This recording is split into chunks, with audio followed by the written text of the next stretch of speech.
You know, TSN had a special feature recently about the top athletes in Manitoba history. Now, this guy is high on that list.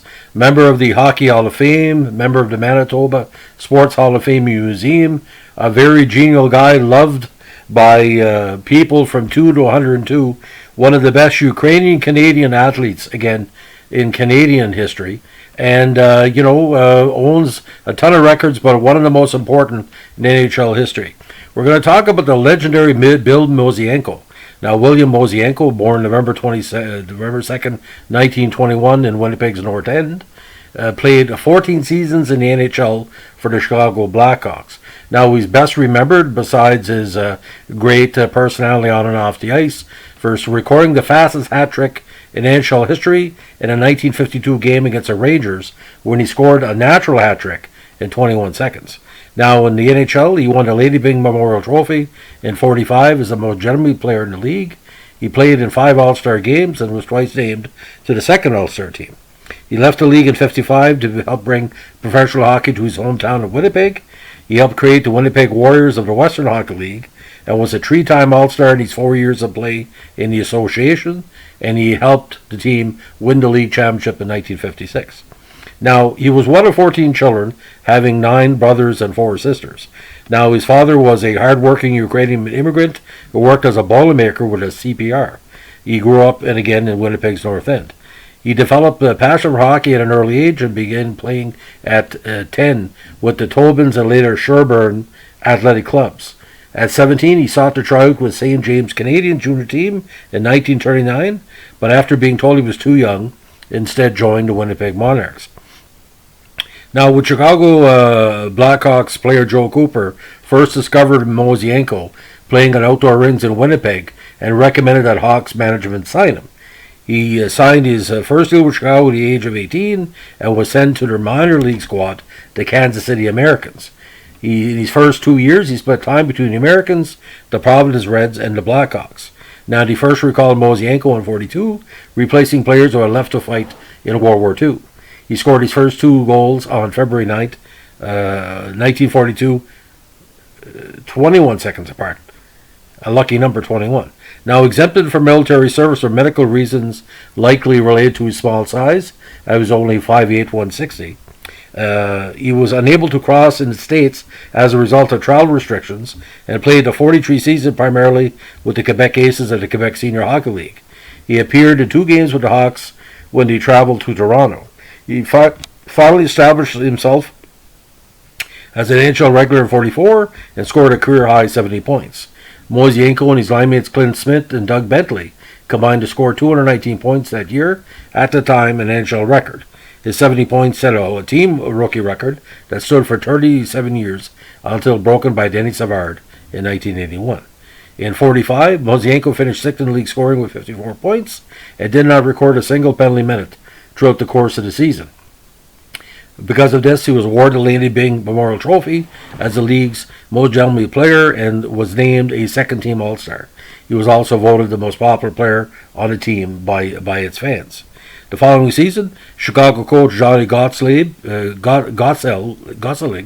paired Mosienko with the Bentley brothers, Max and Doug.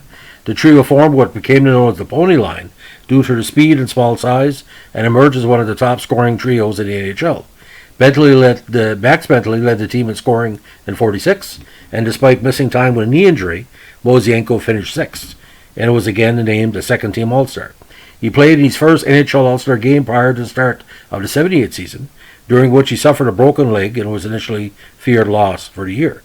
He ultimately missed the first 2 months of play, while the Pony Line was broken up for good shortly after his injury when Max Bentley was traded to the Leafs.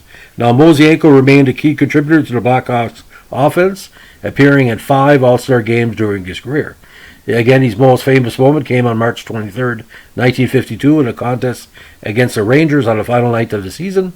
He scored 3 goals in 21 seconds in the third period against New York's Lauren Anderson to set a new record for the fastest hat trick by one player. Line mate Gus Bodner assisted all 3 goals, and he nearly had a 4th goal 45 seconds later, a shot that deflected off the goalpost. Now, Mosienko's feat, again, remains an NHL record. Now, Due to his small size, Mosienko was a frequent target of physical abuse from larger opponents and suffered injuries as a result. Despite this, he refrained from retaliation and was well regarded across the league for his gentlemanly conduct. In 14 NHL seasons, he totaled only 121 penalty minutes and had just one fight. Now, when Mosienko left the NHL in '55 to join fellow player Al Pike and bringing professional hockey back to Winnipeg, they joined the new Winnipeg Warriors of the WHL. He led the Warriors to the President's Championship, Cup Championship in the team's first year of 1956, and helped the Warriors defeat the Quebec Hockey League's Montreal Royals for the Edinburgh Cup, Canada's minor professional championship. He scored 2 goals in the deciding 6th game of a 3-1 victory to capture the trophy. He was named to the WHL All-Star team 3 times between '57 and '59. Although he scored 88 points in the '59 season, he announced his retirement after 18 seasons of pro hockey. He coached the team as well for 1 season in 1960.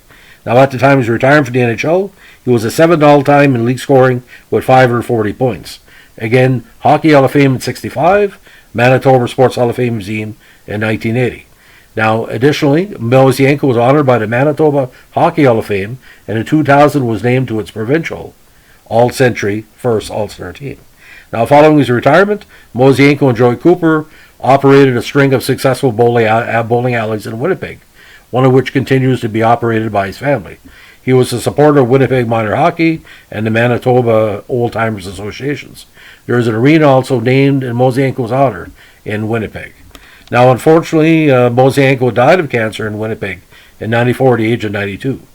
He and his wife Wanda had 2 sons and 1 daughter. Now, his grandson Tyler has also played professional hockey. The younger Mosienko remembers his grandfather as a humble man who would join him on his family's backyard rink when he was learning to skate as a child.